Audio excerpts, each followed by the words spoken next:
to technology. Thanks to technology, things have become much easier. Yeah, yeah. I mean, technology has changed dramatically in the whole sport of athletics, whether you're talking about stadium, track and field athletics, or road racing, distance running generally. The shoes have had the biggest impact. The shoe technology is enabling athletes to train hard and not suffer the same damage to their bodies. The knees and the hips, the muscles are protected by the shoes. The foam and the carbon plates in the shoes enable athletes to train really hard on a day, like say do a 20-mile training run, and wake up the next morning and be able to train hard again.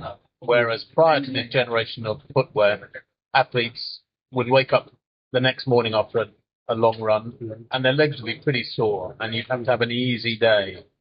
And then train maybe on the Tuesday. Let's say you've done your long run on the Sunday, Monday would have to be an easy day, Tuesday would be the next day you could really train hard. Now, the technology in the shoes is enabling athletes to train hard almost every day. So it's almost, what do they call it? Technological doping. Yeah, It's almost like being on drugs because you can train hard every day. And that's what steroids did for people. They didn't give you big muscles on their own, but they enabled you to train so hard you developed big muscles back in the 1980s when it was all going on, those dark years of drug taking. So, yeah, I do. There's some aspects of the technology advancements that I really like. And there are others that I'm not so wild about. The tracks are making times faster in the stadiums. The training is different. There's greater training knowledge now. The supplements the athletes are taking, and when you add all those together, the incremental volume of benefit is absolutely massive. And that's why you're seeing the 2-hour barrier for the marathon about to be broken. That's why you're seeing super fast times everywhere on the track and roads. Mm-hmm. And you've run marathons in 70s, 80s, in 80s. Well, I wasn't a marathon runner in my prime. I was a good track runner and cross country runner. I came second in the World Cross Country Championships a couple of times. I came fourth in the Olympics, and I came second in the I came third in the European Championships and Commonwealth Games. So I hold the world record for losing. I never won anything. I got lots of seconds and thirds and fourths. Mm-hmm. But how, since you've experienced, what is the kind of difference, or what is the difference that you have? Like you mentioned, you can train more regularly nowadays. Every day you can train because of the shoes and everything. What were the challenges back then? I think the challenge was just maintaining your body, avoiding injury, avoiding ill health. So you were sort of redlining the whole time. You were training as hard as you possibly could to be as good as the next guys in another country. And it was just walking that tightrope between staying healthy and very, very fit, and gradually improving your fitness and going into the red and getting injured or getting ill, making yourself unable to train. And we trained very, very hard because we were constantly walking that line between being very fit and being injured or ill.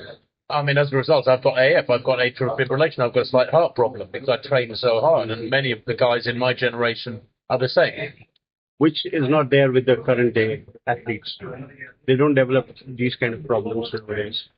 No, because I think training knowledge and techniques have changed, and athletes now work harder on threshold stuff. They do more workouts where they're a little bit more below the red line. We used to go right up to the red line and be nudging into the red, if you can imagine what I'm saying. Now they just work 5% below the red, but they can do it for longer periods of time, day after day after day. So, for example, Jakob Ingebrigtsen, the famous Norwegian middle distance runner who won the Olympic 5,000 last year, he won the Olympic 1,500 in Tokyo 2021. He has developed what is now a widely adopted technique of training where he's doing a lot of threshold work, as we call it. You're almost going into the red every day. And it's enabled him to hold a very fast pace throughout his races that previously was unheard of. If you go back to the generation of Cole, Cram and Ovett in the 1980s, the great middle distance runners 30, 40 years ago, they would run hard for 3 laps and then sprint like mad the last lap.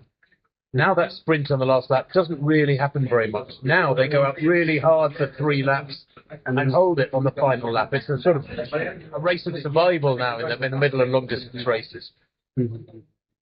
And like there's a lot of over the past 20, 30 years, there's been a lot of success in the East African nations, from the East African nations. We've seen a lot of athletes coming up, and we've read how coaches have gone there, developed a new system from Europe. They've trained them very hard. Uh, is there anything like in the natural climate, the topography, the geography that helps those athletes do better than athletes from elsewhere? Yeah, I mean, I think it's well established that the athletes from East Africa, we're talking Kenya, Ethiopia, Tanzania, Uganda, Eritrea, they have been born and bred at altitude, and their ancestors have for thousands of years, tens of thousands of years. And altitude training works. I did it myself. I would go up to San Moritz in Switzerland and train at 6,000 feet, or I went to Kenya a few times and trained at altitude. And for those of you who don't know, training at altitude means you're training high up where the air is a bit thinner. There's less oxygen in every breath you take. So your body adapts to cope and perform with less oxygen in your system. And then when you come back down to sea level, where there's more oxygen in every breath you take, you're getting supercharged. It's like putting a sort of super type of petrol in your car almost. When athletes come back down to sea level, they feel fantastic. And I experienced that after just 4 or 5 weeks training at altitude. And I came back down and raced very well at sea level. And these East Africans have got the high altitude training in their blood from birth. So when they come down and race on the roads and on the tracks around the world at lower altitude, of course they're better than everybody else. They are supercharged. Mhm. But something must have changed other than the high altitude, because the high altitude they always had. But something must have changed in the 90s and 2000s. Yeah, what's changed is, I mean, for example, the East Africans have been great for many, many decades. I mean, Kip Keino won the Olympic 1500 in 1968 Olympics, so it's been for more than 50 years. But what's happened is that coaching knowledge has gone into Africa a lot more in the last 25, 30 years. European coaches, European agents, they're organizing the athletes in a better way. On the ground in Africa, there are huge camps where there's more than 100 athletes training hard. They're getting better equipment, they're getting better coaching advice, better diet, better lifestyle practices, better sleep, and so on.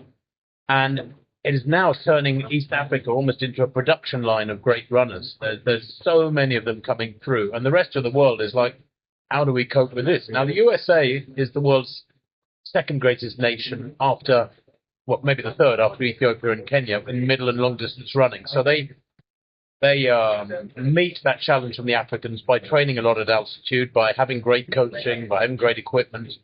But nonetheless, out of East Africa, every year there are new names appearing, and they're getting the wonderful coaching, the wonderful equipment, and it's very hard to match. They are naturally gifted in a way that very, very few other athletes are. Thank you very much. Thanks for My speaking pleasure. to me.